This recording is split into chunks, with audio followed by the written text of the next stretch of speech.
Right guys, welcome back to Caravan Carp as you join us for a 48-hour session at Embryo's Norton Disney Complex. And as per usual, if you watch any of our videos, we've had an absolute nightmare. So last night we decided to travel to the caravan and stay over at the caravan, and the caravan's only about 40 miles from Norton, so we thought we can travel there in the evening because we've done absolutely no prep for this session. We've been really busy, my kids have been poorly and Luke's had loads going on with work and stuff like that, so we hadn't had a chance to do any prep whatsoever. Anyway, we heads over to the caravan last night, gets there pretty late, about 1 o'clock in the morning, decides to get our head down till the early hours this morning before we set off. As we got up this morning to set off to Norton, Luke comes around and says, "Oh yeah, you've got a flat tyre," and I thought, yeah, whatever Luke, stop being a muppet, you know what I mean, standard. As we walked around, nah, that's the case, we've got a flat tyre. So that is the start of the nightmare that we've had so far. Managed to change the tyre and all that as we needed to do. All the bolts were rusted as they are with all old vans and stuff like that, so it was a nightmare to change the tyre. We got that done and we got on the road then to Norton Disney. We kind of had an idea that we were going to go on Stocks Lake in the first place, but as we were getting here I got a message off the missus saying, "What's this box of memory cards on the side in the kitchen for?" So I was like, oh no, you know, we was already having a ball ache and I forgot all the memory cards for the camera, so I've had to nip to Asda, buy myself a memory card at 3 times the normal price so I can get this video done. Anyway, so that's that part done. So he gets to the lake, finds our swim miles into the corner, so we've picked swim 5 right in the corner, and the reason we picked that is because when we first got here there was a warm wind pushing down into that corner, so we decided that as it's quite empty this part of the lake, we thought maybe the fish will hold up in that area, so that's where we've come to. So I started to set my gear up, got my rods out, and I'll show you now how I started my session. Right, so what I've done is I've decided that I'm going to put 2 rods on the far margin over there, and then I've put a rod on my right hand edge, and the reason I've done that is because I've seen a few fish show close in. I've also seen fish moving in the reeds to the right hand side. I'll have to be on the rod pretty quick because they're going to snag me up in the light reeds and stuff like that, but I'm going to put quite a bit of bait over in this margin area and hopefully keep 1 rod on that, see if that can nick me a bite. I'm hoping the long rods, they might do something a little bit later on. Put a tiny bit of bait over the top of that, and I'm using a mix of corn, pellet and boilie, basically using the OG fish and the OG fruit and nut mixed together. And I'm going to put a few more spawns over the top of that in a little bit because the rods have been in for a while now, and I'm just going to put a bed of bait out to the right, and fingers crossed that nabs us a bite. If we do have anything, we'll come back to you. So then once, obviously, as you've seen, the rods got out and I got the rods out where I needed them, I decided to set my bivvy up, and a video I haven't released yet, so it might be coming yet, I'm not quite sure. It's on an estate lake, a friend of mine, Dave's Syndicate. It was really windy and we fished in the storm, and I managed to, one of the poles popped out on my Frontier bivvy, so I managed to dismantle the block and put it back together and fix it. But anyway, I thought that was possibly down to it being quite windy, that maybe I hadn't quite fanned it out all the way. Anyway, so now I've got my bivvy out here and I fanned it out correctly. It was 100% tensioned and the material was tight as it needed to be. And as you push the bars up, so you push one then the other, I've got one in and then I've gone to push the other one in and the bars popped out of the block again. So we've had to get one of the bungee cords and tighten it all back up and tie it up. And I'll show you now our little mess that we've had to do to put it together. And that's probably going to stop us moving really. It's really took the sting out of me wanting to move if we see anything anywhere else. So what we're going to do now is, because we're quite tired, we're going to chill out for a bit, try and watch the water and see if we can see anything. What I'll do is I'll come back to you a little bit later on tonight and give you a little bit of an update of anything that I find. Right guys, just a little bit of an evening update. So not a lot's really been going on down our end of the lake. You know, all day we've been watching the water and I've not seen any fish. As the light started to fail, what I did was basically I put another 2 new solid bags out on the reed line at 18 wraps into the quite shallowish water. With that wind pushing down today, being warm all day and the sun's been out all day, I thought, you know what, being in the shallow end, we might have had a bit of a chance of a bite, to be honest. And I did have 1 liner earlier. Luke's had a couple of liners and we've been seeing fish, well, hearing fish boshing out later on this evening now in the darkness, so that's a good do, which is it's good to see. So hopefully the rods are going to go off tonight through the night and we might bring you a few fish. But if you don't hear from us in the next couple of hours, then we'll speak to you in the morning and we'll reevaluate the situation, see what we're going to do. You know, move might be on the cards maybe, or possibly put a bit more bait out. We don't know yet. We'll see what we see. Keep our eyes and ears open for the rest of the night and see if we can hear anything, and that give us a bit of an inkling of where the fish are, and then we'll decide on that in the morning. If we don't come back to you, we'll see you in the morning. Luke, tell us what you think about solid bags. Fucking shit. Without the swear words, we're not allowed swear words.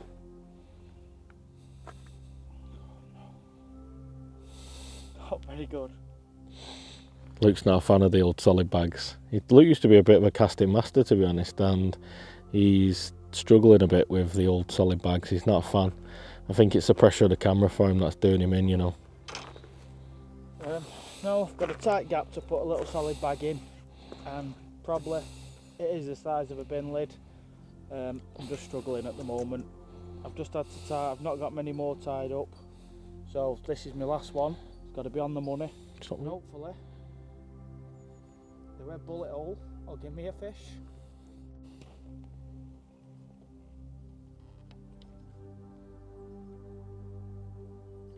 Right guys, let me tell you what's been going on today then, this afternoon. So obviously it's day 2 now, and this morning I went through what happened overnight and stuff like that. But we decided that what we was going to do is we were going to send the drone up and see how tight we were getting to the back reed line, because we was thinking maybe we was too tight and it was too shallow, but it turns out that we was in about 7 foot of water there, so it deepens up quite quickly. And then in this bowl where I am down this end, spent a lot of time today finding the depths and stuff, and it's actually quite deep in the middle of the bowl. So as you get into the middle area, it's around 12 foot deep. And then as you go to the very end of the lake and edge into the corner, like to the side closest to my peg, it's quite a shallow area there. Anyway, we couldn't believe it, but when we had the drone up looking for the rigs and stuff like that, we were thinking we've not actually seen any shoals really down this end. And I went to the toilet earlier and found quite a few fish boshing out down in the big bowl end down the bottom end. So we was thinking, to be honest, we're in the wrong area, you know, and I was thinking, do we make a move, do we make a move? And we decided not to, and the main reason for that is because I broke my bibby and basically it's stuck together with string at the minute. So a bit of a nightmare really, you know, this whole session's been a nightmare. I've gone through what happened to us yesterday and why obviously we didn't get that much filming done in the morning and stuff like that. It was an absolute nightmare of a day, but we've had a bit of a revelation, and it's not that we were using it to find fish. We were just checking how close we were and doing a bit of filming, and it turns out down this end of the lake is absolutely teeming with fish. There's shoals of fish dotted about in the reeds. They're sat right into the reeds, so us thinking that we weren't tight enough to the reeds or we needed to come off maybe into the deeper water that might have got us a fish, has been completely smashed out the park, that theory, because there's loads of fish in this area and they're all really tight.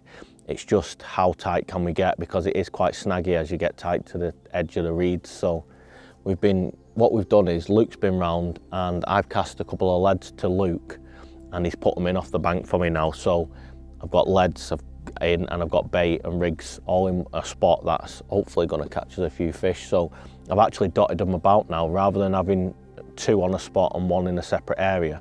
I've got 1 on the reed line straight in front where I am at 19 wraps.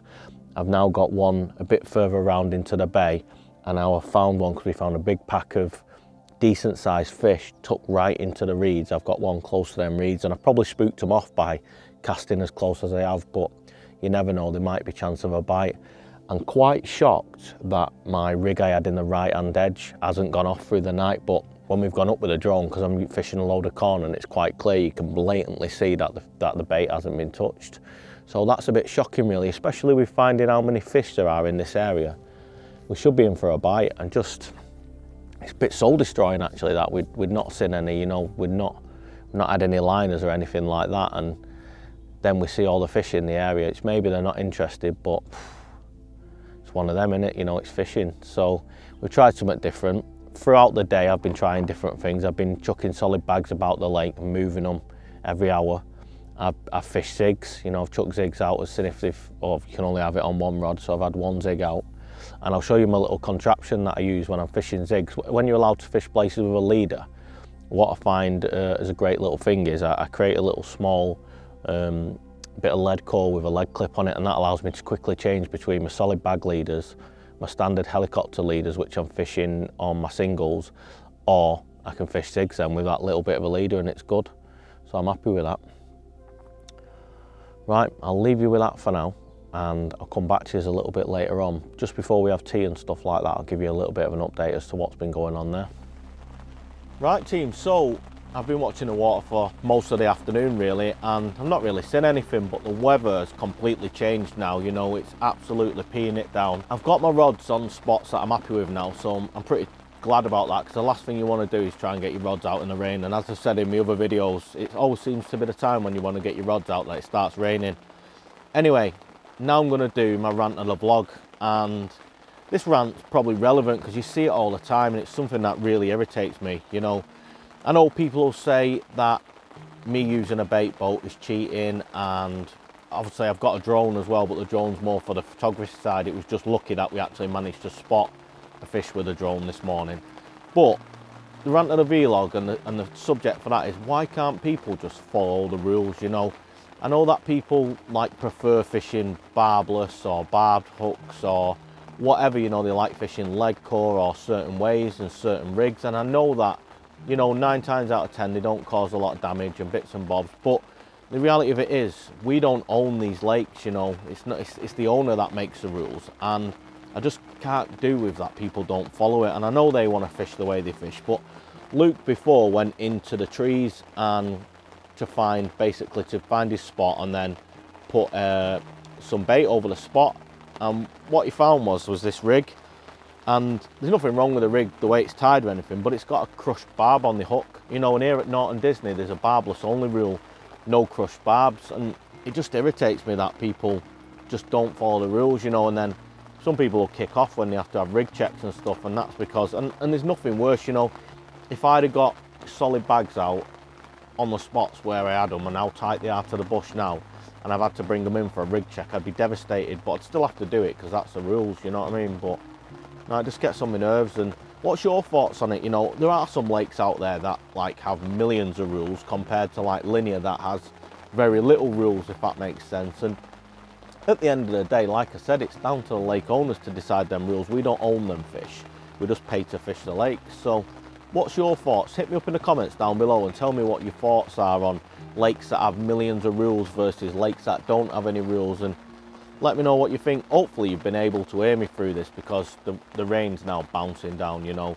I'm in for a wet night, the gear's going to be wet putting it away tomorrow, but hopefully this brings some fish out of them reeds, and you know, we might get the heads down because of the rain, hopefully, but you never know. So yeah, let me know what you think, and I'll come back to you in a little while.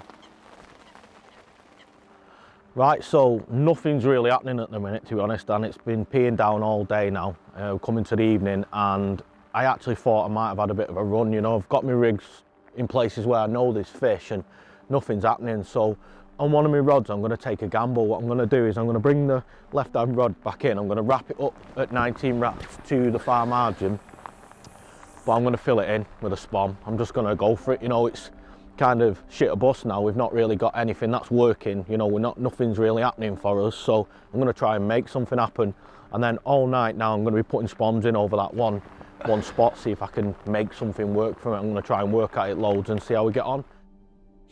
Right, morning guys. Well, overnight it got really cold, you know, really cold, and I ended up having, well, I think it was a run, to be honest, but so I had it go off a couple of times, and as I've gone out, we've had a few beeps, and I've watched the bobbin lift up, and then it's just stayed there, and I thought, oh, it's a liner, and then it's dropped down slightly and gone back up. I thought, oh, there's another liner, and then it's dropped right down to the deck, and I've hit into it, and I've to be honest, I've hit into nothing. So pretty gutting really, because that rod wasn't clipped up either. Luke had waded that rod into the margin for me, dropped it in and put some bait over the top. So, and I was trying to get it back out there, but because there was so many snags and stuff like that in the water, because there's loads of broken trees in the water here, to be honest, like tree stumps and stuff like that, so it's dead easy to get snagged up. So it's a matter of how tight you can get, and with it being like 5 o'clock in the morning, it was a little bit dark, so I'm getting absolutely terrorized again by the swans, to be honest. They're driving me mad. So this morning anyway, I've seen a few fish show really short, so what I did is I put a few rods down in my margin. I just moved the rods across that I couldn't get in the right spot, and I've put a few in the margin now, just beyond where the swans can dive on the rigs and stuff like that. So I'm not going to get picked up by the swans, but the swans are terrorising me at the minute. They're going under my rods, they're going over my lines. But yeah, they are a bit of a pain, these free swans on here. But I did see a few fish show short, and then I seen trails of bubbles come straight across the front of the swim. So they have been fishing close, really, to be honest. I thought my right hand margin rod might have gone, because I seen them come right through there, and I know it's on a helicopter rig, so I know it's not plugged in the silt or anything like that. It's just, yeah, it's a bit of a weird one, really. I genuinely thought we might have had some fish here. So it's well, I've been to the caravan and not caught, but I'm not expecting to catch at the caravan yet, because it's not the time of year for where the fish move into our area. But it's my second blank now, technically, and with the fish that we seen on the drone and that, I thought we would have been in for a chance. But you know, that's fishing, to be honest, and it's as real as it gets. You know, we're going to film the blanks as well as the obviously the catches and stuff like that. So I've had a good start to the season so far with so I've had a nice mirror down at linear early on, and I've also had me common that I had at Dave's Syndicate at 27.5. So that was it's been good. It's been all right this year, you know, the way I've started. So I've got plenty more sessions booked in. I'm out again on the 24th of this month, so not long till I'm out again, and hopefully get a video done there. And thanks for watching. We've hit the 1,000 subscribers mark now, so on the next Tackle Tuesdays we're going to do a 1,000 subscriber giveaway. So hopefully you can get involved with that, and we'll see you on the next one. Thanks for watching. Caravan Carpers out.